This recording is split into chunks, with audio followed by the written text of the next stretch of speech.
When a young Howard Speed decided to capture the images of his everyday with his beloved and trusty 8mm camera, his aim was quite simple. He could sense that life was changing, and all he wanted to do was show his children and grandchildren the way things were.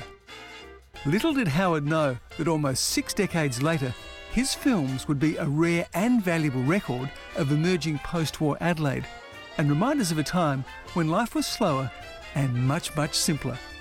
He still remembers the day his love affair with film started. I certainly do. Yeah. 1950, I was 14 years of age, and we attended a screening of movie films from a man who had just come back from England. And in those days, very few people went to England for a holiday, but he was over there for 5 months. Screened these films, and I was just enthralled.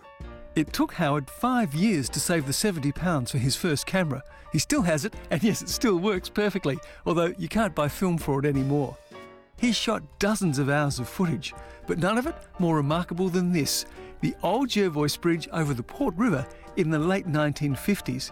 There was a policeman with a flag who stopped the traffic, a man with a chain that was dragged across the road, and then the bridge would swing open 90 degrees to let a ship through.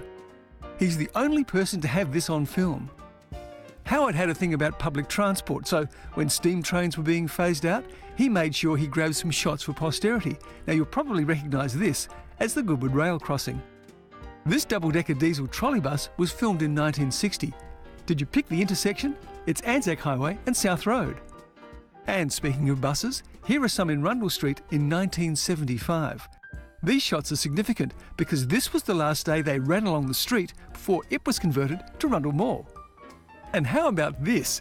Do you remember our first attempt at an international airport? Complete with handwritten sign for the $20 departure tags.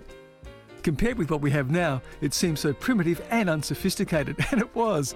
So how did Howard Speed decide what to film? Was it some kind of sixth sense? No, I felt that what I was doing was the common sense thing to do, that some of these things should be documented. Now, you take the train that used to go down Semaphore Road, and the guard in those days, by law, had to hang out the side and ring a bell. And I thought to myself, that doesn't happen anywhere else. It may have happened in Port Pirie, but I'm not sure about that. So I thought that'd be a good thing. So I went down there and did it. So much of his work is unique. When Her Majesty the Queen visited South Australia in 1986 and went to inspect Fort Glanville, Howard was the only person there with a movie camera. Experience taught him where to stand and how to get the best angles, and he certainly did that. He also went down to the port and caught the everyday activities of the Royal Yacht Britannia. Howard's father was one of Australia's most famous magicians, Wally Speed, and when this was taken in 1961, Howard had no idea that this would be the first time that someone had filmed the performance of an Australian magician in Australia. And this manually operated boom gate at Glanville was the last of its kind in the country. We also have this for safekeeping because he could see its days were numbered. Howard also spent years taking photographs and won many awards for his work. So, looking back, what's been the one insight that he's gained observing life through the viewfinder? I have found that photography, whether it be the still or the moving image, to be an education. To capture a subject properly, I believe you should know something about it. You don't have to be an expert. It can open your eyes to the world and see the world in a different light. Thankfully, Howard's catalogue of work is now in the safekeeping of the State Library. It's 60 years of his passion of using film to tell an important part of our story. It was in my heart that I felt that this should be done.